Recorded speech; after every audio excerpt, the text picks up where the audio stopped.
There are some concerns as to whether California schools will be able to play Texas schools in Texas in the near future.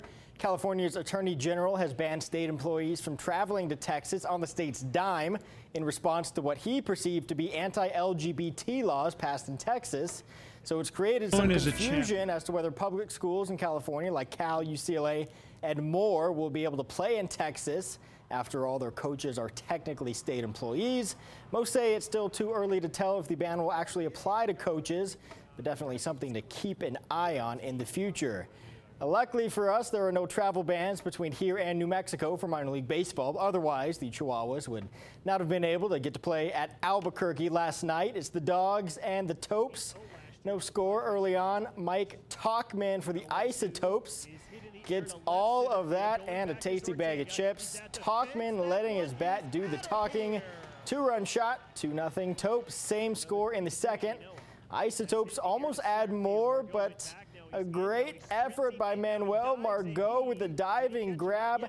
Unfortunately for the Dogs, the Topes would get a few more, and mama, there goes that man again. Talkman once more with feeling, puts his team up 8-3. Chihuahuas go on to fall by a final of 9-5. They now sit at 36 and 38 on the season. How about the College World Series? 4 teams remain, including LSU and Oregon State. We have a bit of an upset brewing here. Top 7, LSU up 2-1. Josh Smith, common name, uncommon performance. That is a solo shot.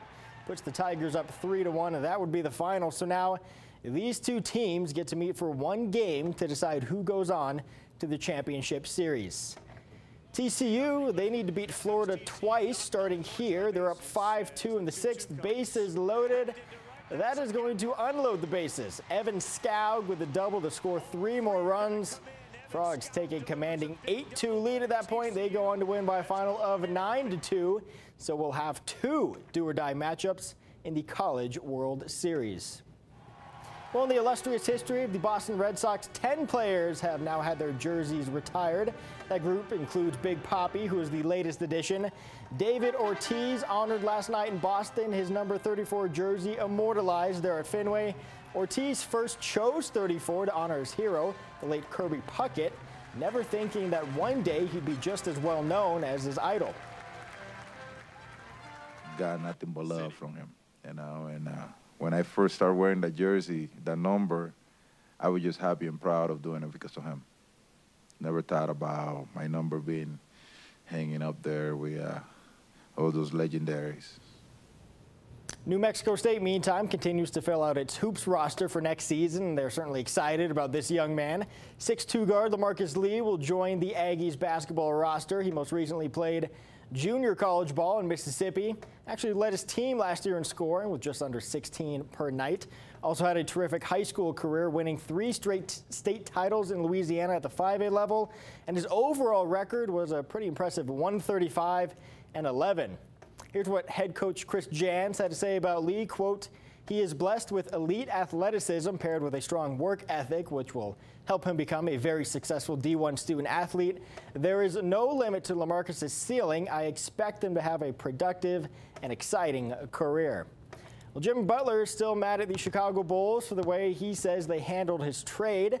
Butler says he's ready to play for Minnesota, but felt a bit betrayed by Chicago when they dealt him to the T-Wolves on draft day. In an interview with the Chicago Sun-Times, Butler said he was under the impression that he was the face of the Bulls. He said, quote, "I guess being called the face of an organization isn't as good as I thought. You know what I've learned? Face of the team, eventually you're going to see the back of his head as he's leaving town. So no thanks." Well, Butler says being called the face of a franchise is meaningless. Lonzo Ball was literally called the new face of the LA Lakers by Magic Johnson. Magic and the Lakers introducing the number 2 overall pick, saying he might even bring back those old Showtime days. His IQ is off the charts, and somebody who can get their teammates to follow them and want to get out on that wing like James Worthy and Byron Scott and Michael Cooper used to do back in the day. What do you think of the challenge that Magic just outlined about being on the wall with one of the jerseys at some point? I think it's a good goal to set, so definitely be chasing that. What do you think will be the key to be able to reach that goal? Just work every day, go out there and play my game. As for the other LA basketball team, Blake Griffin and Chris Paul have reportedly informed the Clippers they will become free agents on July 1st. The two are planning to opt out of their contracts. Both have been linked possibly to the Spurs, while the Rockets have expressed a lot of interest in Chris Paul. The NHL draft was much like the NBA draft in that everyone knew who the top two picks would be. The Devils took Nico Hischier, the Swiss 18-year-old phenom, at number 1. So that, of course, meant the Flyers at number 2 were virtually a lock to take Nolan Patrick, who started for Brandon in the Western Hockey League. And that is exactly what they did. Well, UTEP basketball did not see any players drafted this year, but plenty of guys they played against are now joining NBA squads.